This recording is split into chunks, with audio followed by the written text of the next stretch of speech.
What is going on, everybody? Welcome back to the Civilization 5 Community AI Only Battle. Things last video just got crazy. Everyone is pretty much at war with everybody right now. Cities are dropping quite frequently, so I'm trying to keep up with it all, but we can't really keep up with most of it. The Iroquois just pieced out with the Sioux, who are currently dying at the hands of the Shoshone, by the looks of it. The Aztecs are over here now, which just spices up North America a little bit. The Mayans are holding off any attempt at an invasion by Texas, which is going dreadfully. South America is staying pretty quiet. Not sure how long that will last, because almost all the space is gone. Vietnam grabs Notre Dame, which is plus 10 happiness. Zulu just declared war on Nigeria, which is just adding to the mess that is sub-Saharan Africa right now. Mali, though, that is a bigger one. Mali are at war with the Vandals, and the Vandals have got a load of boats. But yeah, Mali v Nigeria, that changes things quite dramatically, because Mali have a pretty big army over here, and they don't have to worry about the Moors, so they can just attack whoever they want. Okay, the Iroquois has decided, instead of, beating down on the Sioux while they're weak, they've called in Polynesia to say, no, Shoshone, enough's enough. So I'm not sure whether they'll come over, but, Polynesia might help, and the Soviet Union retook Königsberg. Austria was doing so well for the best part of a turn. Oh, Belgium has completed... No, let me read it. I know there's other important stuff, but Alhambra for Belgium. Korea versus China. Well, that is pretty big. Oh, Vietnam did settle a city out here in the middle of... Not quite in the desert. It was actually in the tundra, but near the desert. Near enough. I know what the desert's called. I always think it's like the Mongolian desert, but then I think that's this, probably. And this is some other sort of desert. I don't really know. Could be any desert. I think that it's quite a famous one, but I can't remember its name. But Korea joining, this may help Japan. I don't really think they have the navy for it. And Assyria versus Austria, doesn't matter at all. Syria have got just like a massive siege towers and nothing else. Look at this lazy guy. He's just like, yeah, I'm gonna ride on the back. Don't worry about it. Samoa, making things interesting. They're gonna attack Australia. Well, if you're gonna attack like this, it's not gonna go well for you, but we'll see how this goes for them. It's the first thing that's really happened out here. Okay, the Papal States have attacked Austria. They better protect Salzburg now, but they should be fine. The Papal States aren't that strong. And Austria may end up taking this city right in Central Europe, which will make them a little bit more consolidated, a little bit stronger, which will be interesting. Was there anything else? Yeah, there was Belgium v Austria. Okay, Austria's screwed. Never mind. Belgium's coming in. This ain't good, Austria. You're not in a good spot. You need to peace out with Stalin now. Yeah, this ain't good, because you're going to have to send your units kind of both ways. I don't know if this is going to go well for them. Belgium may be too strong here. The question is, will Shoshone do this before? They're not really having much luck. They're trying to attack two cities at once. If Polynesia were using this stuff, instead of leaving it down here in Tonga, they would be having a good time. But they're obviously not interested in doing that. Qing's held off Mongolia for the most part, so it looks like Mongolia's not going to snowball just yet, but I mean, they've still got plenty of space for a few more cities. Attila is sat here, and he's not using his battering rams, which is allowing him to sort of build up a bigger army, but the thing is, time is ticking by, even with the Soviet Union having a bit of a difficult time at the moment. It is going to be alarming. I mean, Byzantium's northern two cities are exposed right now, out in the open. Persia is sat here. It's just like a fortress. They've just built a ton of units in the mountains, and they're going to hide and hope, because India's struggled getting over here. I mean, not that it matters. India's pretty safe right now. They don't have to worry about anything. Byzantium. Ooh, okay, Ethiopia.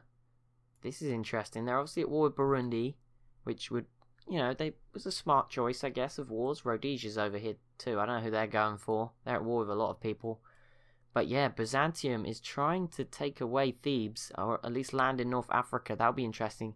Vietnam now grabbing the Oracle. Kilwa piecing out with Assyria. Rhodesia probably going towards Assyria because, the AI believes it's a god or something attacking. So they've pieced out too. Actually, that's something we didn't check last episode, or the episode before last when I looked at the info addicts. Is the religion. Is this going to sort for me? It's going to sort by everything but number of cities. Okay, I like it. The biggest religions right now are Confucianism from Korea in East Asia and Judaism from Burundi in sort of central sub-Saharan Africa. just trying to describe areas. Ethiopia, Eastern Orthodox, also in East Africa with 11 cities. Belgium have got Buddhism with 11 cities in Europe. The Celts have got Catholicism to 5 cities, so that's impressive. And the Mayans have spread Hinduism to 6, but I imagine that will be pretty dominant throughout the New World. And then Sikhism from the Papal States, kind of struggling. Wait, okay, no, someone did have Catholicism. Did no one go for Protestantism? I mean, that wouldn't have worked with the Papal States either, but it would have been closer than Sikhism. They had one job, to found Catholicism, and they failed. Oh, and actually Australia is losing stuff to Samoa. Was not expecting this. Australia will probably take it back because their army's here, but it's a warning. Samoa's here. They ain't messing around. I think Samoa's doing very well for technology. Obviously, I'm not going to look again. And Shoshone decided, yep, that was enough to stop them. Polynesia's efforts was enough. Obviously, Japan, once they get access to the deep sea, which I don't think they have just yet, is the next part of the tree that they didn't get for free. So I'll have to finish the other bits first. But once Japan gets access to some of those better boats, we'll obviously expect them to be threatening Shoshone as well. India pieced out with Persia. Mali and the Vandals pieced out. And Mali have not yet taken... There is a huge battle going on, though, over here between Mali and Nigeria. But if Mali could take a city, that would be very helpful for them. It just means in the future they'd have to fight on less fronts. And yep, Perth was retaken by Australia. Just what they needed. Texas have a new... No, they don't. They've just grown a little bit. I was going to say the borders looked huge, but I think it's just the same. They haven't grown one bit. Polynesia is actually doing something here. This could be incredible. Burundi has pieced out with Byzantium. And yeah, Byzantium has stopped attacking Ethiopia. And actually looks like they're using open borders with the Vandals, though, to get stuff over. That would be interesting. Okay, Vietnam is now at war with China, which means it's Vietnam, Korea, and Japan. Unless Japan pieced out when I wasn't looking, which they might have done, because they're not here anymore. All their boats died. I mean, Qing isn't in a position anymore because of their war with Mongolia. Both of them are sort of whittled down a little bit now. The Moors are just sat here. Okay, how is Austria? Austria is surviving, which is impressive. They're still alive. They're still going. The best thing they can hope for is like peace with these guys, which they might have got already. Like, there's so much going on. Probably not with Belgium, but and then just try and take this from the Papal States. That would be the best possible option for them. But Belgium are fine. They have a ton of farms. They've got a big population now. Thing is, the Celts are grabbing more and more tiles throughout Europe, which can make it difficult. Okay, Mongolia is going to throw out everything I just said and decide to declare war on China too. I assume that's just to show support. There's no way they're getting over here. Chokanus from China. Vietnam, why are you going for Beijing? You should be going for Shanghai, okay? Make the borders look nice, please. Syria is still trying to take the city of Akkad here, but they can't get their siege towers in. I feel like a 100% siege tower army looks great on paper, but probably isn't quite that practical. The Aztecs have held on to both of these cities for now, which is a great position for them to be in. Let's see, there's been no more settling. I'm just trying to see if anywhere in the map's been blessed with a new city. The Congo have pieced out with Austria because they were in such desperate need there to get a peace deal. Qing and Mongolia have pieced out. And Mali are trying, but it's not quite working for them just yet. Yet being the key thing. I think they should have some... Look at Ethiopia go. Man, they have a good military at the moment. Question is, they're not focusing on one city. They're trying to attack through these mountains, which is only the dumbest thing we've seen so far. Burundi and the Congo have pieced out, though. So, like I said, that is going to be a bit easier for Burundi to defend themselves. The longer Burundi hold on to all this stuff, the better, I guess. But at the moment, Ethiopia's doing pretty well up here, and they're pretty much unchallenged, except by Byzantium, who are going to never have a good time crossing the sea. So they should be safe for now, but look at Byzantium. They're doing well. I like this. The Huns and the Soviets have built up, and it looks like Stalin is going to go after Austria again. It looks like he's going straight for Vienna. These mountains are not going to make that a fun time for you. I'm going to be honest. Like, you may as well go after the Huns, please. That would be interesting. And something might actually happen that isn't just men dying for the sake of it. Okay, Polynesia doing well. No, okay, they've slowed down a little bit. Argentina, there's all this conflict going on. World's Most Wonders, Japan and Vietnam leading the way right now. As we hit turn 150, we'll be obviously looking at the info addicts again at turn 200. So I imagine they'll be very different by then to what they were a couple of videos back. Australia, peace out with Samoa, and they didn't lose anything. And they actually have got one more city down, and they're probably going to get another one. They'll need deep sea sailing to get to New Zealand, which might give Samoa the advantage. I think Samoa's issue might be they can't get between... No, they must be able... Yeah, Samoa can go in the deep sea because they attacked Australia. Well, their caravels can. I mean, there's composite bowmen's there as well, so I don't think that's an issue. I was going to say, maybe that's why they've not settled anymore, because they didn't want to build settlers. Not sure how likely the AI is to build settlers anywhere else but their capital. Just a theory, could be completely wrong, but maybe that's just a thing human players do, because it would obviously always be quicker in the capital, and you've got the most population, so it doesn't matter if it stops. I don't know, that's just the thought in my head. Maybe that's a factor as to why Samoa and Polynesia haven't settled much more. Actually, it's less of a matter for Polynesia. Maybe there's not much space for Polynesia anyway, but I mean, they could have come over here. But yeah, probably for Samoa, it comes down to a reluctance to build settlers anywhere but their capital. But now, that's not really a problem anymore, because they can go in the deep sea. Okay, now South America's got a big thing going on. The Inca v the Mapuche, this is going to be a bloodbath. Brazil is in it as well. I mean, they might attack this southern city. If Argentina were to join in, that would be the big issue. The question is, Argentina is probably more likely to join in the other way and completely die. That would be a terrible idea, actually, but still, they've got to do something at some point. Okay, let's see. Belgium have fallen back a little bit. I see. No, there's just 2 workers. I thought there might have been a settler.